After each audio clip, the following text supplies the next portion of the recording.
हरे कृष्णा, राधे राधे। आप सभी को द्वादशी की ढेर सारी शुभकामनाएं। उम्मीद करती हूँ राधा रानी की कृपा से आप सभी कुशल मंगल होंगे। तो आज है एकादशी का पारण मतलब द्वादशी। तो आज के दिन हम किस तरह से घर पे पारण करते हैं, हमारे ठाकुर जी की किस तरह से सेवा होता है, हमारे लड्डू गोपाल की किस तरह से सेवा होता है, आप लोगों के साथ सब कुछ शेयर करेंगे छोटा सा एक ब्लॉग बना के। तो प्लीज़ अगर अब तक मेरे चैनल मतलब हमारे ठाकुर जी के चैनल को सब्सक्राइब नहीं किया तो प्लीज़ सब्सक्राइब कर लीजिए हमारे प्यारे से गोलू बाबू की चैनल को, और साथ ही साथ बेल बटन को ऑन रखिएगा तो तभी नए नए वीडियो आएंगे तो आपको पता चल जाएंगे। और साथ ही साथ अगर वीडियो थोड़ा सा भी हेल्पफुल लगे तो शेयर ज़रूर करना, और अच्छा लगे तो एक लाइक दे देना, है ना।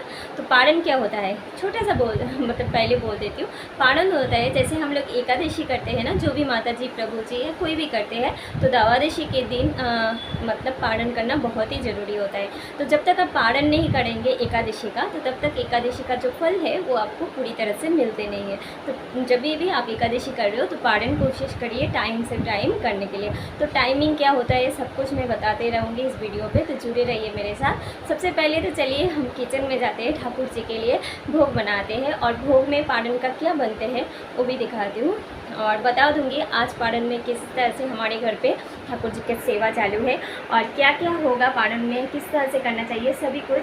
तो चलिए मेरे साथ, पहले तो ठाकुर जी का दर्शन कर लीजिए, उसके बाद फिर हम पारण करेंगे। हरे कृष्णा।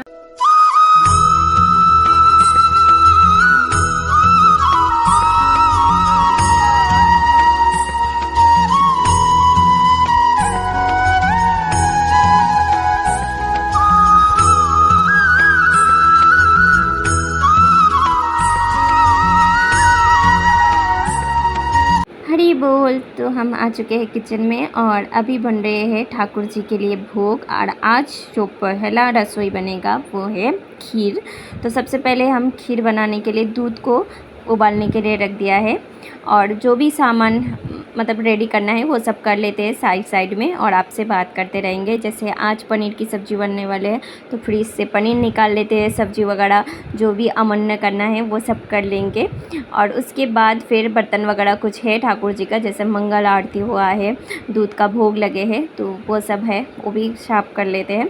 तो सबसे पहले तो हम बर्तन को क्लीन कर लेते हैं, क्योंकि ये जगह जो है वो ऑलरेडी भर चुका है, तो क्लीन कर लेंगे तो हमें थोड़ा सा जगह मिल जाएंगे। और मैं आज आप लोगों के साथ एक छोटा सा टिप्स बताने वाली हूँ। जैसे मैं तो पीतम्बरी से बर्तन धो लेती हूँ, लेकिन बहुत जगह पे पीतम्बरी रहते नहीं हैं, तो ये कोई प्रोमोट वीडियो नहीं है। जैसे पीतम्बरी मैं यूज़ करती हूँ इसलिए मैं बोल रही हूँ। और देखिए स्कॉच ब्राइट जो ना ठाकुर जी के लिए अलग से रखिए, अपना झूठा बर्तन धोने के लिए हमेशा अलग से रखिए साबुन स्कॉच ब्राइट, क्योंकि वो हमारे झूठे वगैरह धोते हैं, और ठाकुर जी का बर्तन जो है वो अलग से धोने के लिए स्कॉच ब्राइट और एक साबुन अलग से होना चाहिए, है ना। और ये स्कॉच ब्राइट अलग से रखेंगे तो क्या होता है, आप कभी भी मंदिर वगैरह में कुछ भी अगर क्लीन कर सकते हो, ठाकुर जी का बर्तन वगैरह धो सकते हो, इसके लिए बेटर है। और सबसे इम्पॉर्टेंट जो बात बोल रही थी मैं, बहुत जगह पे ना ये पीतम्बरी मिलते नहीं हैं, और बहुत जन को पता भी नहीं है पीतम्बरी है क्या। पीतम्बरी एक तरह का पाउडर है जो केमिकल से बनाए जाते हैं, और इसमें से ज़्यादा करके पीतल कांसा और जो भी स्टील वगैरह भी धो सकते हो, एल्यूमिनियम वगैरह, ये सब बर्तन धोने के लिए यूज़ हुआ करा जाता है। बाँस का हो जाए तो चांदी का हो जाए, तो ये इसके लिए ये बेटर है। तो मैं भी धोती हूँ, लेकिन बहुत जगह पे मिलते नहीं। तो मैं पहले क्या करती थी, सबसे पहले तो आप 2 चम्मच नींबू ले लीजिए, नींबू का रस, और 2 चम्मच बेकिंग सोडा ले लीजिए, उसको मिला लीजिए, और उसके बाद बर्तन धोइए। देखिए इतना चमक आते हैं ना, पीतम्बरी भी भूल जाएंगे, बहुत ही अच्छे चमक आते हैं। और अगर आपके पास ये भी ऑप्शन नहीं है, बेकिंग सोडा वगैरह नहीं है, तो इमली होता है ना, इमली से धोइए। पहले ज़माने पे तो हमारे दादी मेरे मम्मी को मैं देखती थी, और पहले ज़माने का क्या अभी भी करती है मेरी सास, वो अभी भी देखती हूँ, इमली भिगो के रखते हैं। थोड़ा सा इमली को ना ऐसे मतलब बर्तन में घिस लेते हैं, और उसके बाद साबुन से अच्छे से धो लेते हैं, इतना चमक आ जाते हैं। और इम्पॉर्टेंट जो बात मैं बोली ना, जो पीतम्बरी जो है वो ब्रास के लिए बहुत अच्छे है, कांसा पीतल के लिए। तो आप लड्डू गोपाल को कभी भी ऐसे मत सोचिए जब मेरा भी तो लड्डू गोपाल काला पड़ गए तो हम पीतम्बरी से थोड़ा साफ कर ले, ऐसे मत कीजिए, क्योंकि इसमें केमिकल है बहुत, और हमारे ठाकुर जी को बहुत ही तकलीफ होंगे, हैं। तो ठाकुर जी को अगर गर्मी में चमक लाना है तो मेरे चैनल पे चले जाइए, बहुत सारे वीडियो में अपलोड कर चुकी हूँ, तो आप एक बार देख लीजिए, चेकआउट कर लीजिए, आपको पता चलेगा किस तरह से आप गर्मी में उनका सेवा कर सकते हैं, उनका चमक जो है बरकरार रख सकते हैं। अभी स्टार्ट करते हैं पारण क्या होता है। बहुत जन बोलते हैं ना जो हम एकादशी करते हैं और एकादशी के दूसरे दिन हम पारण भी करते हैं, और बहुत जन को भी पता ही नहीं है पारण क्या है। एकादशी तो कर लेते हैं लेकिन एकादशी का जो पारण का महत्व है वो उनको पता ही नहीं है। तो पारण एक ऐसा चीज़ है, जैसे आप एकादशी करते हो ना, पारण जब करोगे तभी आपको फुल जो एकादशी व्रत करने का पुण्य है वो मिलेगा।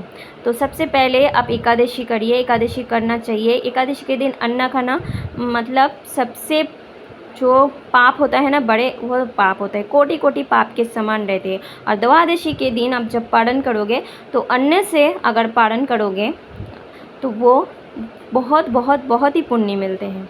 इधर खीर के लिए मैं रेडी कर रही हूँ, कढ़ाई गर्म हो चुका है और थोड़ा सा घी डाल रही हूँ। उसके अंदर जो खीर का चावल होता है, मैं तो गोविंदभोग चावल ले रही हूँ, आप के पास जो भी खीर का चावल है उसमें 2 से 3 मिनट तक भून लीजिए ये चावल को। पहले चावल को धो के थोड़ा सुखा के रखिएगा, उसके बाद इसे 2 से 3 मिनट भून लीजिए, बहुत ही सुंदर से खुशबू आने लगेंगे। देखिए, लेकिन ठाकुर जी का भोग बन रहे हैं तो बोलना नहीं चाहिए, लेकिन फिर भी आ ही जाते हैं, आप कितना भी नाक बंद करके रखो फिर भी आ जाते हैं। फिर आप दूध जब अच्छे से वो गाढ़ा हो जाएगा तो ये उसके अंदर डाल दीजिए और इसको अभी धीमी आंच में पकने दीजिए। जब तक ये नहीं अच्छे से नहीं पकेंगे तब तक शक्कर मत डालिएगा, धीमी आंच में पकने दीजिए।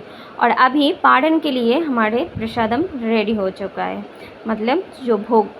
तो भोग आज कौन सा चीज़ का बन रहा है, आज हम बना रहे हैं पोहे का, क्योंकि बहुत जन के मतलब पास टाइम नहीं रहते हैं सुबह सुबह चावल का भोग लगाने का या खीर का भोग लगाने का। तो सबसे पहले आप ना द्वादशी के दिन ठाकुर जी को जगाइए, तो उनको नहलाइए और उनका चरण में तुलसी प्रसादम के हिसाब से लीजिए।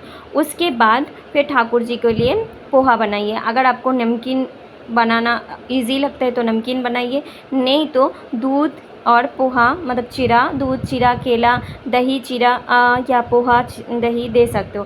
फिर निवेदन कर दीजिए और पारण का जो टाइमिंग रहता है उसी टाइम पे ठाकुर जी को भोग लगा दीजिए, क्योंकि पारण का जो टाइमिंग रहते हैं ना वो कैलेंडर में लिखा हुआ रहता है। आप एकादशी करते हो तो आप ज़रूर देखिएगा, चेक कर लीजिएगा। आप इस्कॉन से जुड़े हो तो इस्कॉन का कैलेंडर में भी आपका अलग अलग हिसाब से, अलग अलग दिन के तिथि के हिसाब से पारण का टाइम रहते हैं, है ना। तो आप उस हिसाब से पारण कर लीजिए। और अभी मैं शक्कर भी मिला दी हूँ खीर में। और अभी इस खीर को और कुछ नहीं करना है। अगर आपको ड्राई फ्रूट पसंद है तो इसी टाइम पे आप ड्राई फ्रूट डाल सकते हो। हमारे घर पे ड्राई फ्रूट किसी को पसंद नहीं है, लेकिन इसलिए मैं डालती नहीं हूँ, बहुत कम डालती हूँ। और आज चावल का खीर बन रहे, चावल को अगर ड्राई फ्रूट ज़्यादा डाल देते हैं ना तो टेस्ट नहीं लगते, इसीलिए ठाकुर जी का जो आज खीर बन रहे वो ड्राई फ्रूट के बिना ही बन रहे हैं। साथ में थोड़ा सा इलायची का पाउडर डालूंगी लास्ट में एकदम। और इधर चल रहे हैं हमारे ठाकुर जी के श्रृंगार।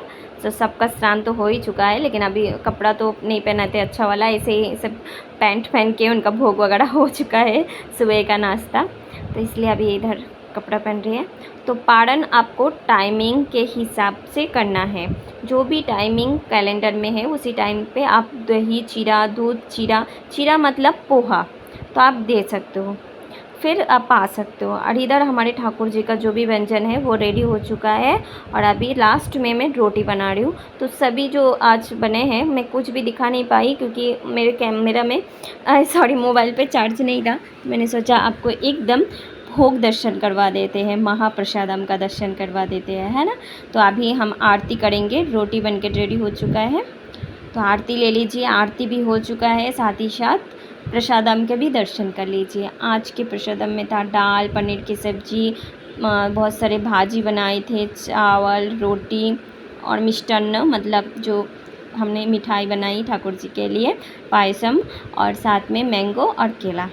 तो सब कुछ हो चुका है। बच्चे भी पा लिया है, ठाकुर जी भी उधर पा रहे हैं, और हम अभी पाएंगे प्रसादम। आप भी पाने के लिए रेडी हो जाइए, आस लगा दीजिए और ठाकुर जी को एक बार बोल दीजिए जे ठाकुर जी आपके प्रसादम पाके हम धन्य हो गए, राधे राधे, है ना। तो प्रसादम सिर्फ मुँह से खाना नहीं, दर्शन करके भी बहुत ही तृप्ति और आनंद मिलता है। तो आप मन के भाव से प्रसादम पा लीजिए और हरि बोल बोलिए। अगर वीडियो थोड़ा सा भी अच्छा लगे तो एक लाइक और शेयर करना। हरे